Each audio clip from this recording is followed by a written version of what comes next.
Keep scrolling if you want, but watch how fast they throw her out. Sloane Whitfield said into her phone, the camera already trained on a woman standing just a few feet away. The dining room of Meridian, Chicago's most exclusive restaurant, froze mid-breath. Forks hovered over plates, conversations died in throats, and all eyes turned toward the confrontation at the VIP section. Sloane's live stream ticked upward past 3,000 viewers. The glow from her screen lit her sculpted face like a stage light. "This is insane," she whispered dramatically, her tone dripping with mock sympathy. "We're literally watching someone crash a 5-star dinner." Maya Washington stood still, one hand holding her reservation confirmation, the other resting calmly at her side. She wore a black sweater and faded jeans too plain for Meridian's velvet banquets and crystal chandeliers. The host, a young woman named Emma Rodriguez, stood in front of her with that carefully polite smile reserved for troublemakers. "I'm sorry, ma'am, but this table was already taken." "Taken?" Maya's voice was soft, even curious. "I booked this table 2 weeks ago." She held out the printed email. Emma barely glanced at it. Behind her, Preston Hale leaned back against the leather booth like a man owning the world.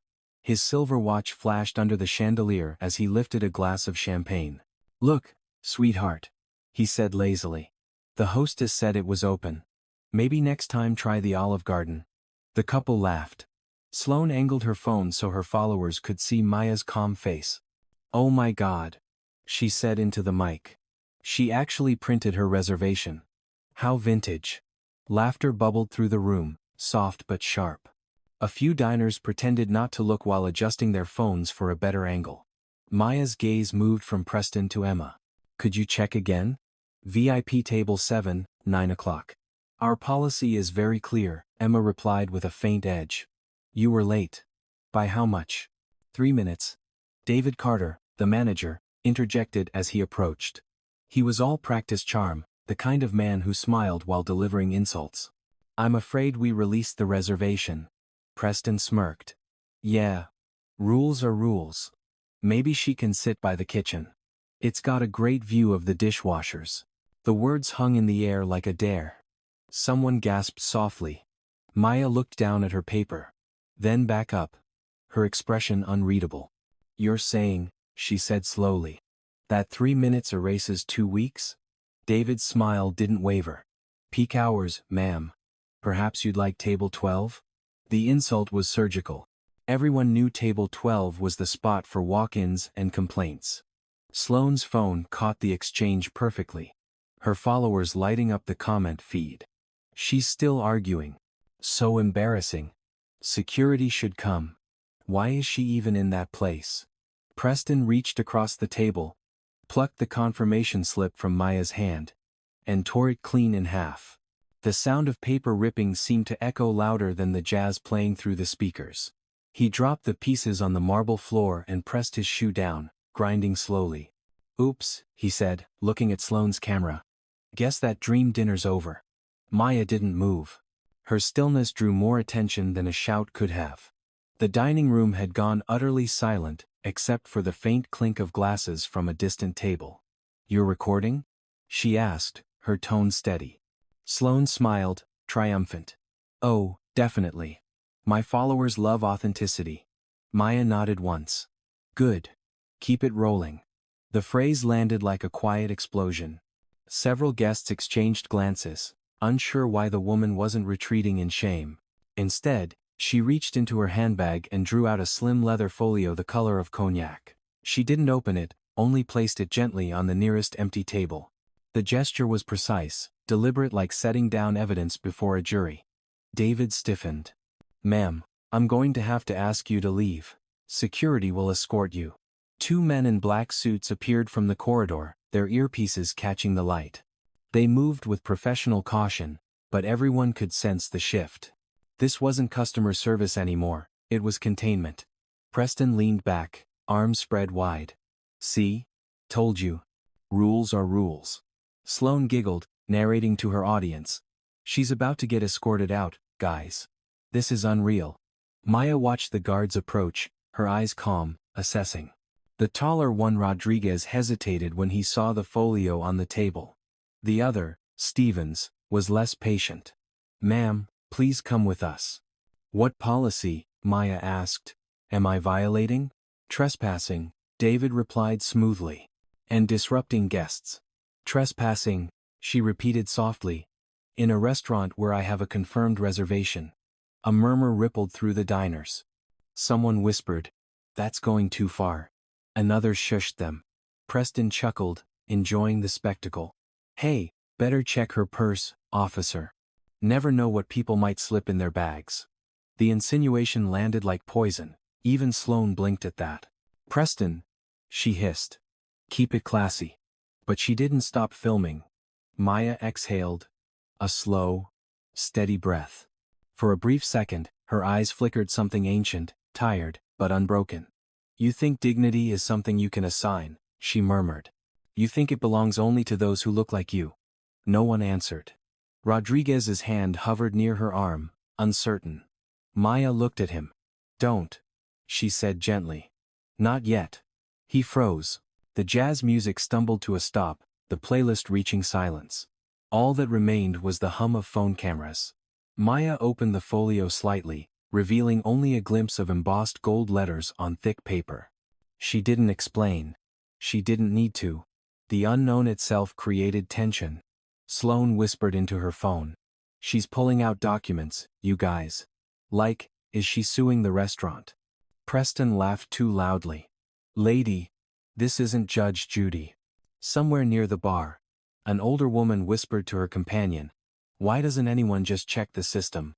Her companion replied, "Because they've already decided who she is." The word struck something in the air, unspoken truth-finding voice. Maya's phone buzzed. A notification flashed. "Board meeting confirmed. 8 a.m. MW Hospitality Group. Acquisition complete." She silenced it. The sound was almost imperceptible, but David noticed, eyes narrowing. "Ma'am, I'll give you one last chance to leave quietly." Maya's gaze lifted, meeting his with the kind of calm that unsettles. "You seem very certain of your authority," she said. "Are you sure you want to test it tonight?" The question hung there, cryptic and unnerving. Before anyone could respond, Sloane's live stream chat erupted. "This is getting good. Who does she think she is? She's brave, I'll give her that." The tension tightened like wire. Maya glanced around the room at the watching faces, the silent judgment. She saw Maria, a young waitress near the bar. Frozen between fear and conscience. Their eyes met briefly, and Maya gave the smallest nod, as if to say, "It's all right, just witness." Maria straightened, her hand trembling around the tray. David gestured again to security. "Now." The guards stepped forward. The folio remained untouched, the gold initials faint under the chandelier's light. "M.W. If you lay a hand on me," Maya said quietly, "you'll regret it, not because I'll fight back, but because you'll discover exactly who I am." The line wasn't a threat.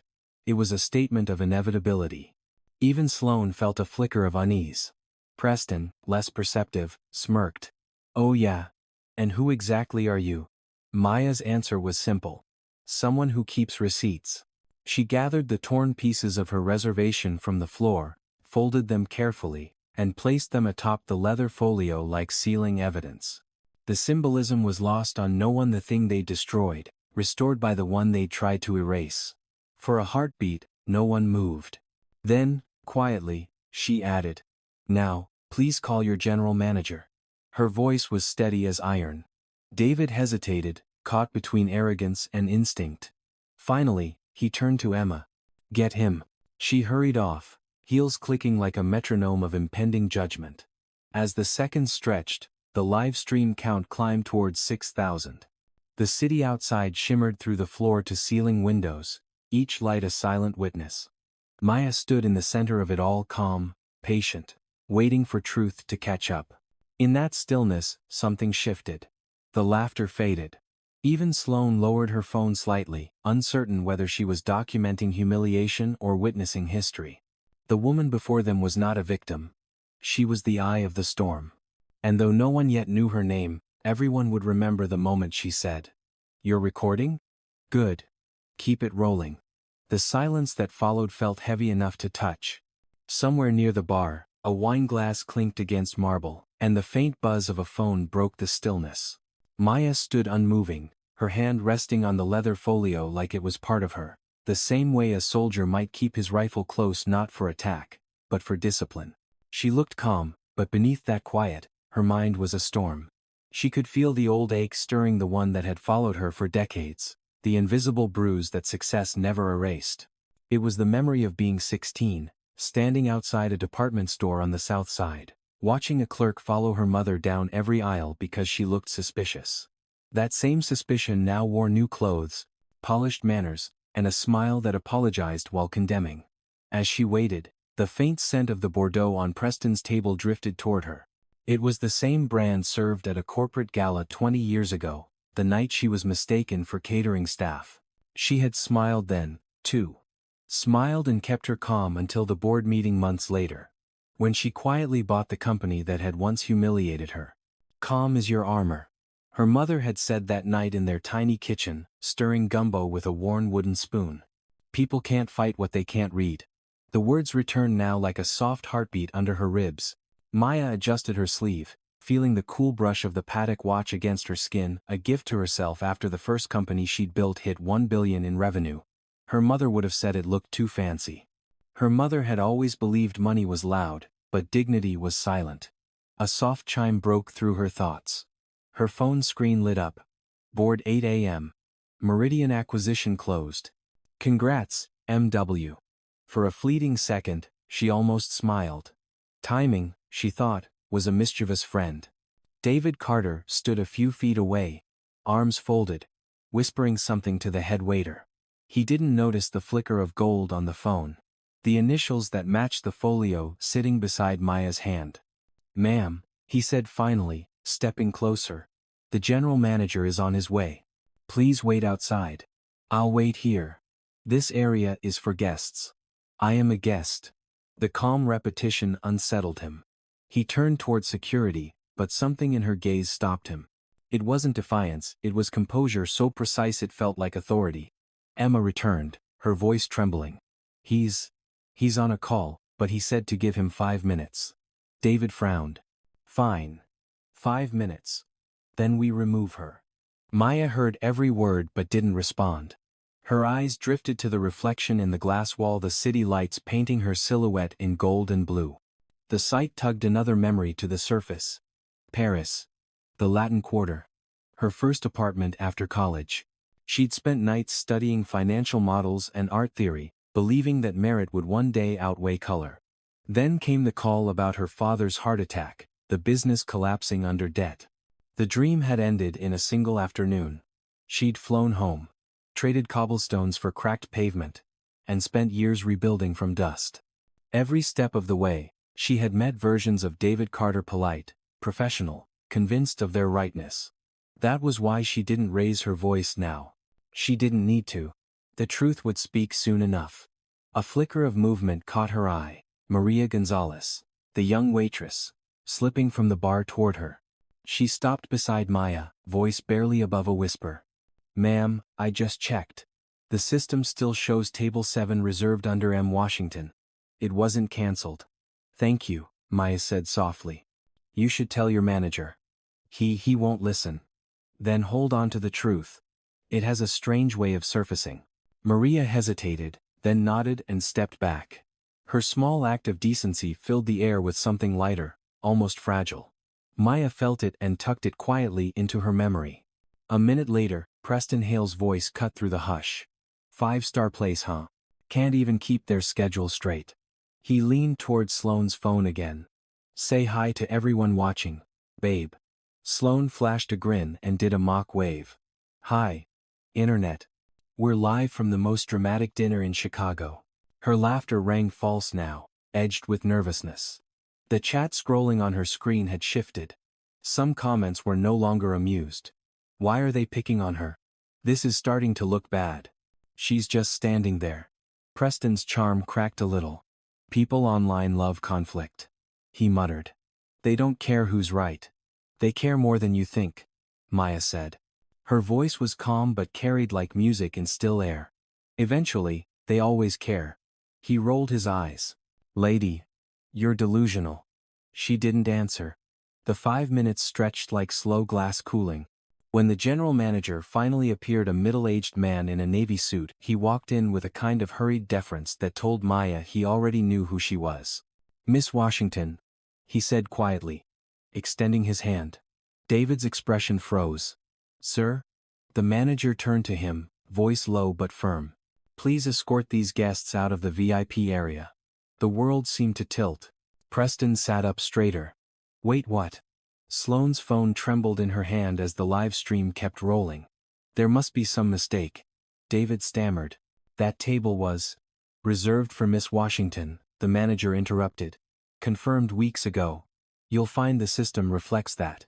Maya said nothing. She let the silence work. The manager turned to her. My apologies, ma'am. Would you like to be seated now? She nodded once. Yes. And please send a glass of water for everyone. It's a long night. The words weren't cruel, they were precise. Preston's face darkened, his voice rising. You can't just. You're free to finish your meal elsewhere, the manager said. Perhaps somewhere that values your energy.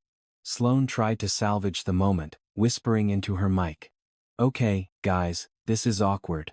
But her followers were flooding the feed with questions. Wait. She owns the table? Who is this woman? This isn't what we thought. Maya settled into the booth that had been denied to her moments ago. She touched the tablecloth, smooth as the surface of a calm lake. For a brief second, she saw her reflection in the glass of the wine bottle opposite, composed, strong, but carrying years of fatigue only she could read. She had no appetite for revenge. What she wanted was permanence, a change that outlived this one humiliation. David lingered at the edge of the room, face pale. Sir, may I speak privately? He asked the manager. Later, came the reply. Maya looked toward Maria, who stood by the bar, watching in disbelief. Their eyes met again. Maya smiled faintly, a silent promise that what she had witnessed tonight would not go unnoticed. Outside, a police siren wailed somewhere far off, echoing through the city's grid. Inside, Meridian chandeliers resumed their quiet shimmer. Conversations resumed in cautious tones, as if everyone had just realized they'd been extras in a scene of consequence. Maya took a slow sip of water, her pulse finally steadying. The folio remained closed beside her, still unspoken, still powerful. She didn't need to open it yet. The papers inside were merely confirmation of what she already knew, that power doesn't announce itself with noise. It sits quietly until the world stumbles into its shadow. Across the room, Sloane lowered her phone. Maybe we should delete the video, she whispered. Preston's jaw tightened. No way. It's content. But there was something brittle in his voice now, like a man who'd just realized the stage he'd built might not be his. Maya leaned back, eyes half closed, letting the room breathe again. Her thoughts drifted to her mother, to the tiny kitchen on the south side. The smell of gumbo. The sound of laughter through thin walls. Back then, her mother had worked 2 jobs, cleaning houses by day and sewing by night, just to keep her daughter in school. Remember, baby, she had said once. Dignity ain't something folks can give you. It's something you decide to keep. Maya had kept it ever since. Tonight, she'd remind a few people what it looked like. A faint smile touched her lips. Somewhere beyond the glass walls, the Chicago night pulsed with life, taxis gliding, jazz echoing from street corners, snow beginning to fall. Inside, the temperature shifted, not from the thermostat but from something deeper, human. Those who had laughed now spoke softer. Those who had filmed began to lower their phones. Maria refilled a glass nearby, her hands steady. Thank you, ma'am, she murmured. And Maya nodded, understanding that gratitude could flow both ways. Her phone buzzed once more. A message from Sarah Carter, her COO. Press coverage will be positive. Do you want to go public yet? Maya typed a single reply. Not yet. Let them tell the story first. She slipped the phone away, turned her gaze back to the couple being escorted out, and whispered, almost to herself. Sometimes justice doesn't shout. It waits. By the next morning, the incident had already escaped the walls of Meridian. What had begun as a petty act of cruelty over a dinner table now rippled through Chicago like a rumor made of electricity. The live stream that Sloan Whitfield had so eagerly broadcasted was now everywhere stitched into reaction videos. Reposted with angry captions. Dissected by morning news anchors, who spoke of a viral moment that exposes America's hidden prejudices. Maya Washington hadn't said a single word publicly, but her silence spoke louder than any press release. She woke before sunrise, as she always did. Her penthouse overlooking Lake Michigan still wrapped in blue dawn. The city below hummed faintly, unaware that one woman was quietly considering what to do with the world's attention now aimed at her. Her phone blinked relentlessly, calls from board members, texts from journalists, an email from the mayor's office requesting comment. She ignored them all, walking barefoot across the cool marble floor to the window. The reflection staring back at her was steady, composed. But her eyes carried the same exhaustion she'd seen in her mother's years ago, a tiredness that came from being strong too long. She poured coffee, black and unsweetened, and turned on the television. There she was, frozen mid-frame, standing at table 7 with her folio under the golden light. The caption below read, "Mystery woman humiliated at Chicago's top restaurant, then everything changed." The clip cut before the manager's arrival, so the world had only half the story, and that suited her fine. She didn't want revenge. She wanted reform. The phone vibrated again, Sarah Carter calling. "Morning," Maya said. "You saw it?" Sarah's voice was sharp with fatigue. "It's viral, Maya. 10 million views overnight. Preston Hale locked his accounts. His employers already suspended him. Sloan's brand sponsors are dropping her. You're trending on Twitter under number table 7. Maya sighed softly. "I didn't want this kind of attention." "Then release a statement. Clarify that you own Meridian now. It'll shut everyone up." "Not yet. Let people argue first. They need to confront what they saw before they know who I am." There was a pause on the line, the kind that carried mutual understanding. "You're playing the long game again," Sarah said. "Always." After the call, Maya opened her laptop and reviewed the overnight reports. The acquisition had closed officially at midnight. MW Hospitality Group now owned 847 restaurants across the country, Meridian included.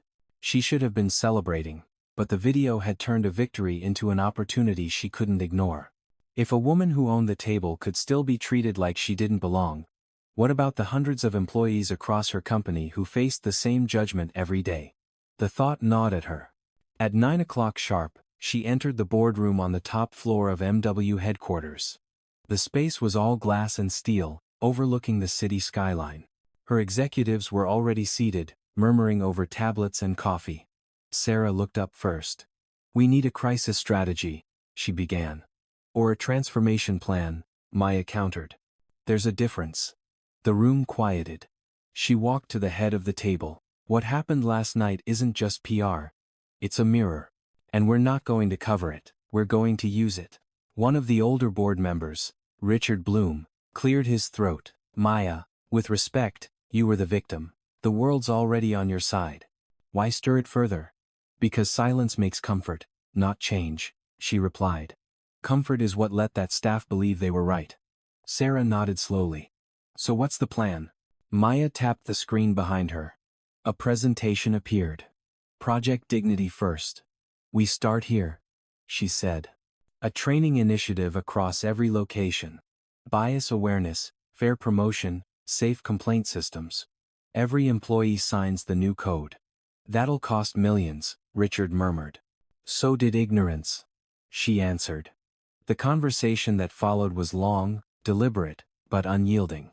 By the end of it, the vote was unanimous. Meridian would be the first pilot. As the meeting adjourned, Sarah stayed behind. "You know they're scared of you, right?" she said quietly. Maya smiled faintly. "Good. Fear can be useful, if it leads to respect." She gathered her papers and headed for the elevator. Downstairs, in the lobby, a cluster of reporters waited behind the glass doors, cameras flashing like lightning. She paused before stepping outside. Through the noise, one question caught her ear. "Miss Washington, are you planning to sue Meridian?" She turned her head slightly and said, Why sue what you own? The answer rippled through the crowd like a stone hitting water. Later that afternoon, she drove herself to Meridian. The manager met her at the entrance, his expression cautious but respectful. We've already spoken to the staff involved, he said. David and Emma are suspended pending review. The security team is undergoing retraining. Maya nodded. And Maria Gonzalez? Still on shift. She wanted to apologize for not intervening sooner. She doesn't owe me an apology, Maya said. I owe her a thank you. Inside, the restaurant looked the same but somehow quieter, as if the walls themselves remembered. The chandeliers glittered less arrogantly.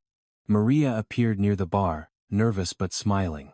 Miss Washington, she began, I didn't know who you were. I thought what happened wasn't right. That's all anyone needs to think, Maya said. The rest follows. Maria's eyes glistened. People online are calling you a hero. Heroes make noise, Maya said gently. I prefer to build systems that don't need one. They shared a brief silence before Maya added, You're being promoted. Interim floor manager. Sarah will handle your paperwork. Maria gasped. But You saw injustice and stayed kind. That's what I want leading this place. As she turned to leave, she caught her reflection in the restaurant's front mirror. For a moment, she saw her younger self tired, ambitious, hungry for belonging. That girl had wanted recognition. The woman she'd become wanted something quieter. Legacy. Outside, the winter sun had begun to melt the thin sheet of snow along the sidewalk. Maya watched people hurry past, bundled in scarves and layers, each carrying their private burdens. She remembered her mother again, standing at the bus stop with aching hands, whispering prayers under her breath. Don't let the world make you hard, she'd said. Let it teach you how to bend without breaking. That line stayed with her all afternoon. By evening, the video's narrative had begun to shift.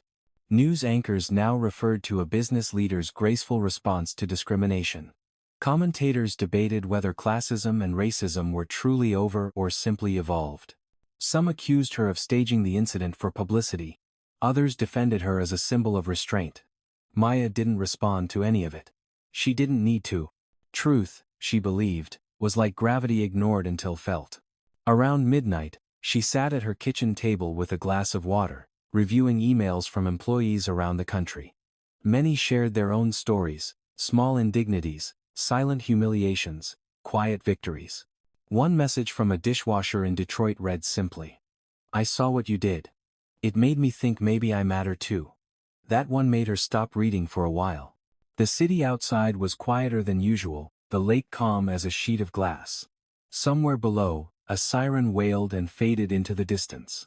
She closed her laptop and leaned back. Her reflection in the window stared back, layered over the city lights. Justice doesn't always roar, she whispered. Sometimes it just breathes and waits. The next morning, she would finalize Project Dignity first. But tonight, she allowed herself one rare luxury. Rest, not the restless sleep of ambition, but the heavy, earned rest of a woman who had turned pain into purpose. As she drifted toward sleep, her phone buzzed again with a message from Sarah. Press wants a quote for tomorrow. One sentence. Maya typed back 3 words. Dignity, before profit.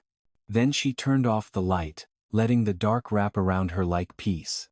The storm hit 3 days later, not of rain or wind but of rumor and retaliation.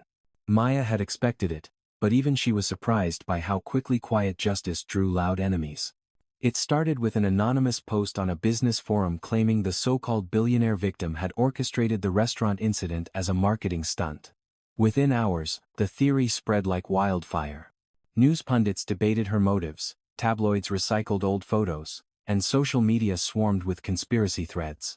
Another rich person playing the victim card, one headline sneered. How convenient.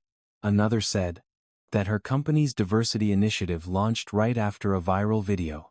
Maya watched the noise from her office window, the skyline gleaming like nothing had changed. But the calls from investors told another story: fear, hesitation, the familiar sound of doubt creeping back into boardrooms.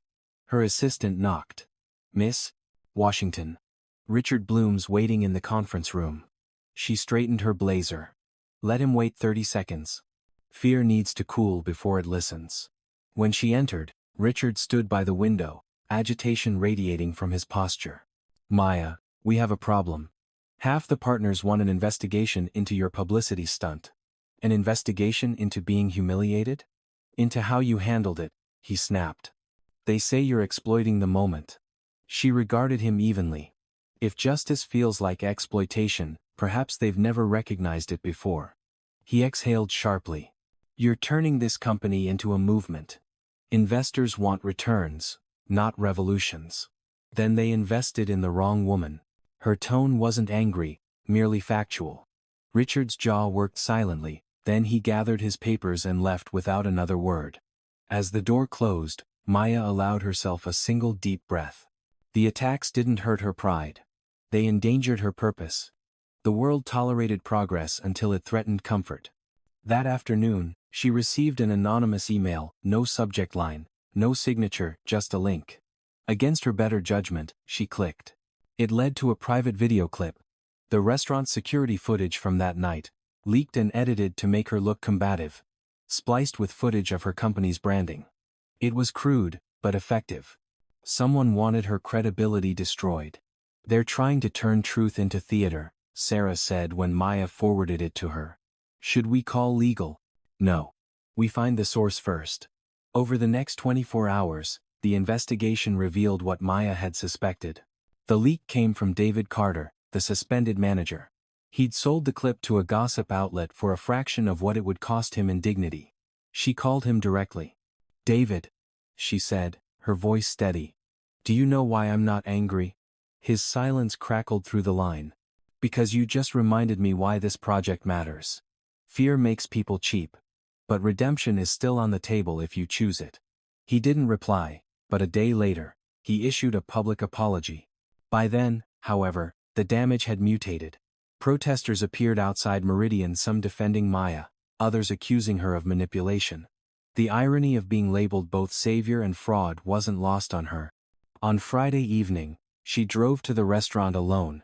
The winter wind whipped across Michigan Avenue as she stepped out of the car. Inside, the place was packed again, humming with tension and curiosity. Some diners turned their heads as she passed.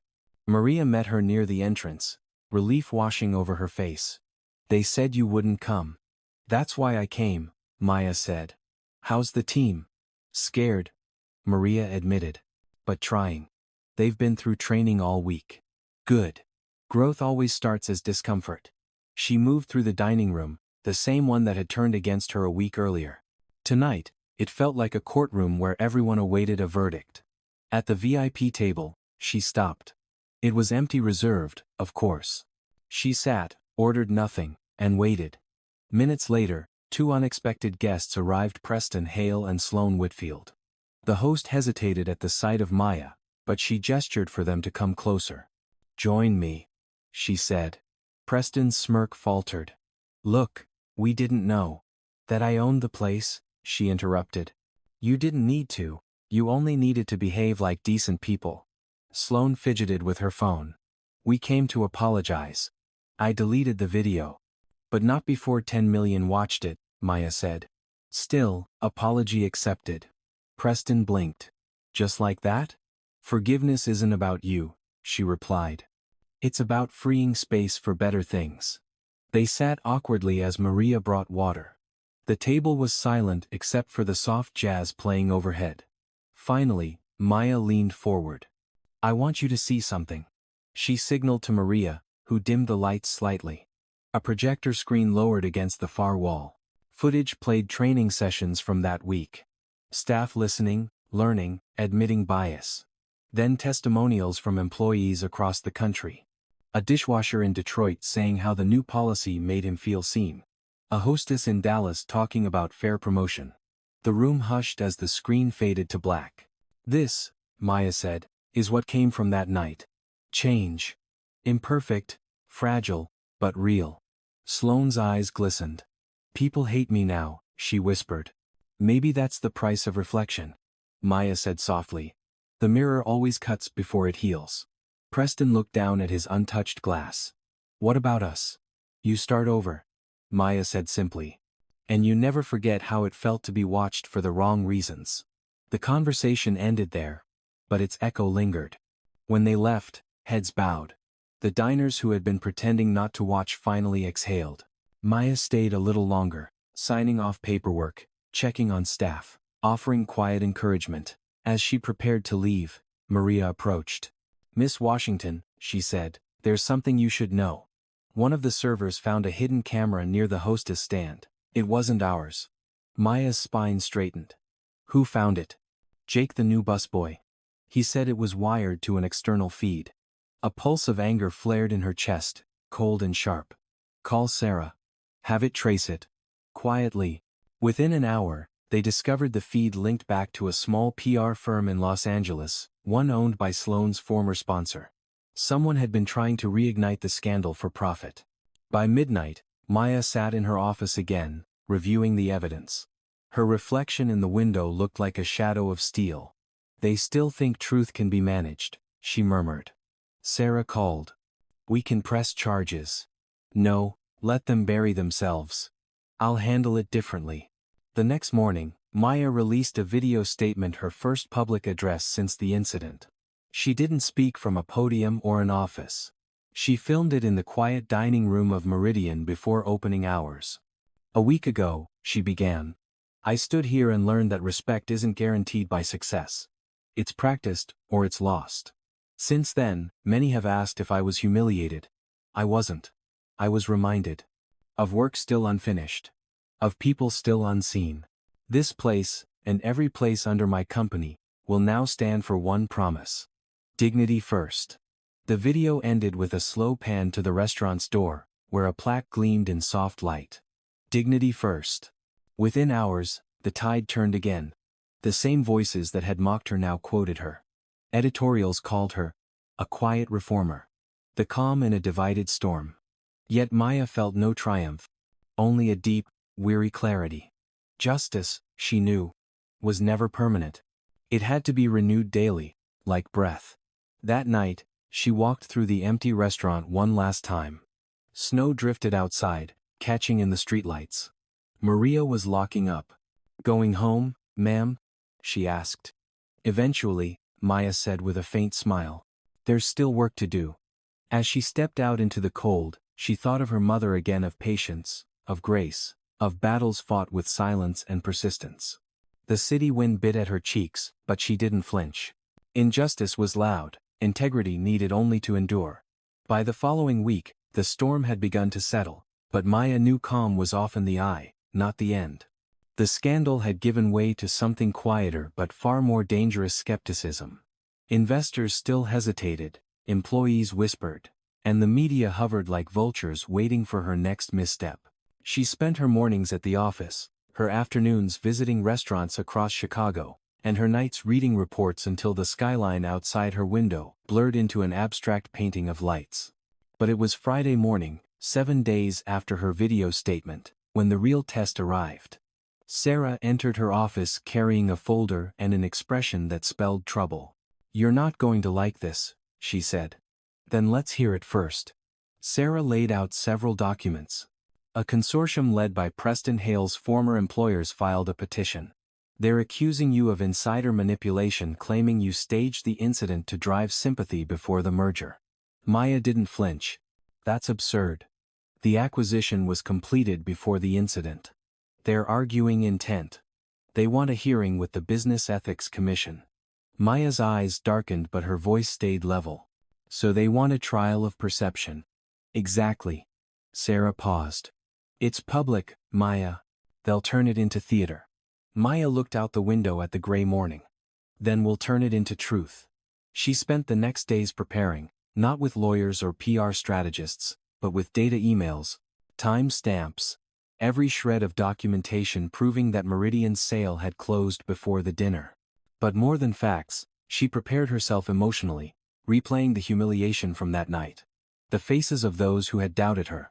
On the day of the hearing, the conference room of the commission was packed: journalists, cameras, representatives from multiple corporations, all eager for spectacle.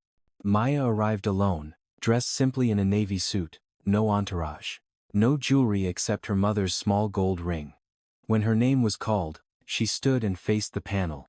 The lead commissioner, an older woman with silver hair, gestured for her to begin. "Miss Washington, there are allegations that you intentionally provoked a public scene to generate attention for your brand. How do you respond?" Maya's gaze swept the room. "I respond by asking one question. If a person's dignity is violated, and they choose to respond with calm instead of anger, is that strategy or self-preservation? Because for some of us, composure isn't marketing. It's survival." A murmur spread through the crowd. She continued, "The timeline is clear. The acquisition was finalized before the incident.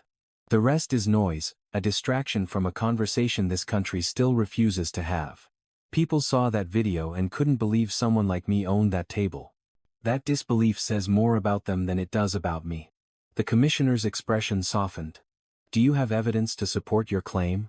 Maya nodded toward Sarah, who stepped forward with the closing documents and digital timestamps. Within minutes, the room saw the proof. The silence that followed wasn't of defeat but recognition. Truth, simple and unembellished, always sounded quieter than rumor. One of the commissioners asked softly, "Why didn't you reveal your ownership that night?" "Because I wanted them to see who they were before they saw who I was." The words landed like a gavel. When the session ended, Maya walked through the flashing cameras without stopping. A reporter shouted, "Miss Washington, are you going to sue the consortium for defamation?" She didn't break stride. "No," she said, "you don't teach integrity by suing for it." That evening, she returned to Meridian. The restaurant was busier than ever, reservations full, customers curious, staff moving with quiet pride. Maria greeted her near the door, now wearing the manager's pin. "Welcome back, Miss Washington. Table 7's open if you'd like it." Maya smiled. "No. Let someone else have it tonight." She chose a small corner booth instead, ordering only coffee. As she sat, she noticed a family being seated near the front, a father in work boots, 2 kids in school uniforms, and a woman in a hospital badge. They looked nervous, out of place among the glittering diners. Maria approached them warmly, offering menus and a smile that carried no judgment. Maya felt something settle inside her, a calm deeper than triumph. She realized change wasn't measured by applause or headlines but by the tone of a single human interaction that didn't repeat old mistakes. Her thoughts drifted briefly to Preston and Sloane. She hadn't seen them since that night, though she'd heard Preston had resigned and Sloane was working quietly at a community outreach center. Maybe redemption was catching on. The next morning, Maya received a letter in handwriting she didn't recognize. It was from Emma Rodriguez. The note was short, almost painfully honest. "I lost everything after that night, but I learned something. I treated you like a stereotype because that's what I've been taught. Now I'm working at a nonprofit that teaches inclusion training. Thank you for not ruining me when you could have." Maya read it twice, then folded it carefully and placed it in her desk drawer. She didn't respond, because some apologies were complete as they were. A few days later, Sarah came in with news. "The commission cleared you completely," she said, unable to hide her grin. "Officially exonerated." Maya nodded, relief flickering across her face like sunlight through clouds. "Good. Then we can get back to work." "Already?" Sarah teased. "Most people would take a vacation." "Justice doesn't rest," Maya replied. "It adjusts." That weekend, MW Hospitality launched the national rollout of Dignity First. Every location in the chain displayed a small bronze plaque near the entrance, engraved with a simple promise. "Respect begins at the door." Employees posted photos on social media with the hashtag #DignityFirst. Customers shared their stories of small kindnesses, servers treated with respect, strangers seated side by side without judgment.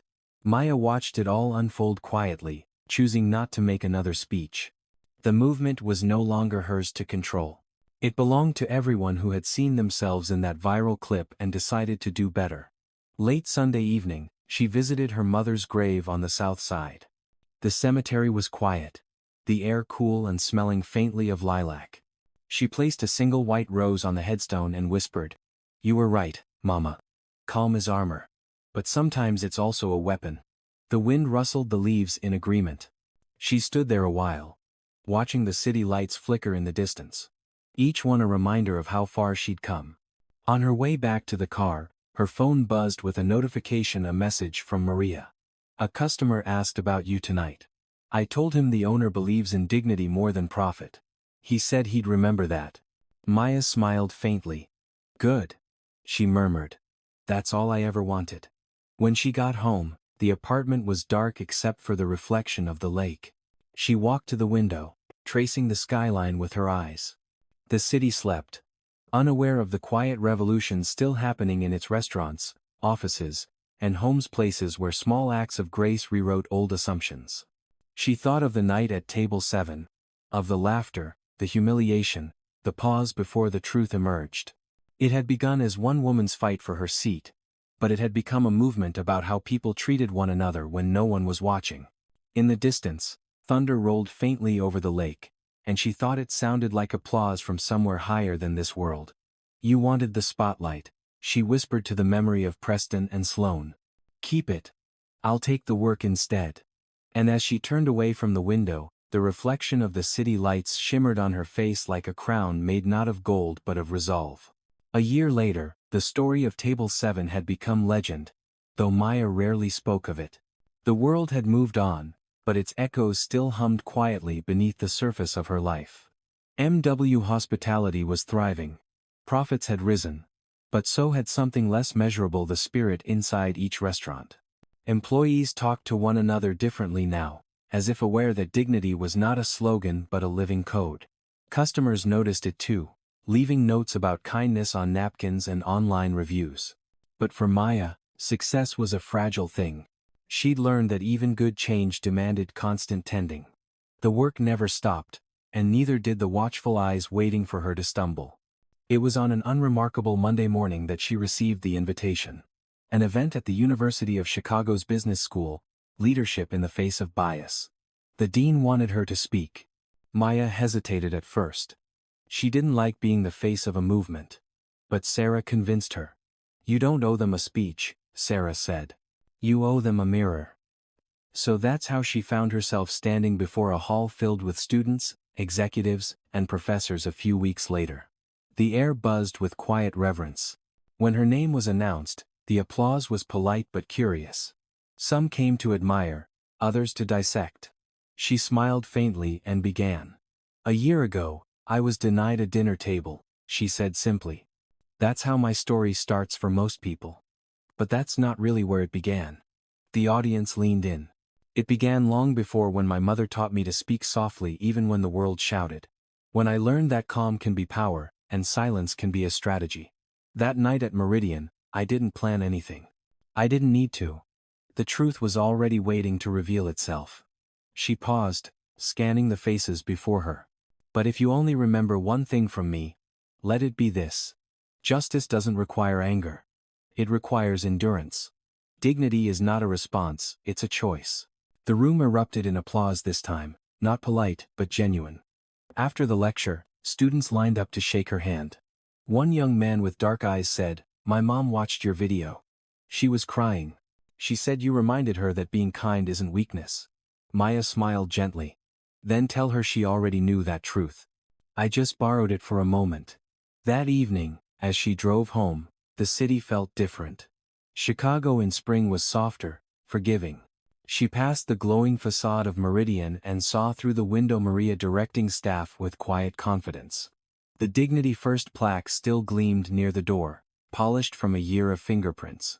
She parked a block away and decided to walk. Inside, the air smelled of garlic and rosemary. The dining room hummed with warmth instead of judgment. Maria noticed her immediately. "Miss Washington, you didn't tell me you were coming." "I needed to see this," Maya said. "How's the team?" "Better than ever. We even have community nights now, discounted dinners for teachers and nurses. It was your idea, but we made it bigger." Maya's smile widened. "You made it human. That's better." Maria hesitated. "We had someone ask for table 7 tonight. A tourist couple. I told them the story. Did they believe it?" "They said it gave them hope." Maya nodded slowly. "Then it's serving its purpose." She walked to the back of the restaurant where the kitchen bustled.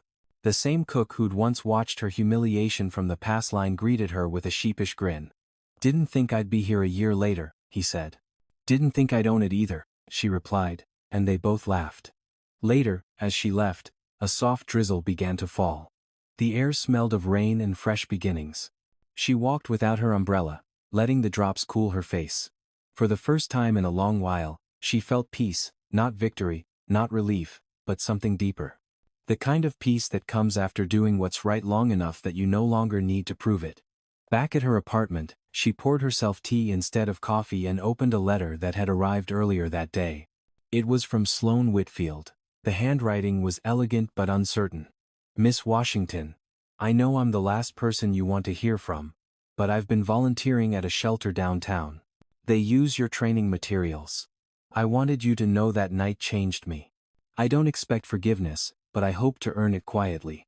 Maya set the letter down, her eyes softening. She didn't write back. Some stories, she thought, don't need sequels, they just need continuations. She turned off the lights and sat by the window, watching the reflection of the city ripple on the lake. It reminded her of something her mother once said when Maya was a child afraid of thunderstorms. "The lightning's just light finding its way home." The next morning, she arrived early at corporate headquarters. Sarah was already waiting with a grin. "You've been nominated for the National Ethics Award," she said. "Apparently, dignity pays."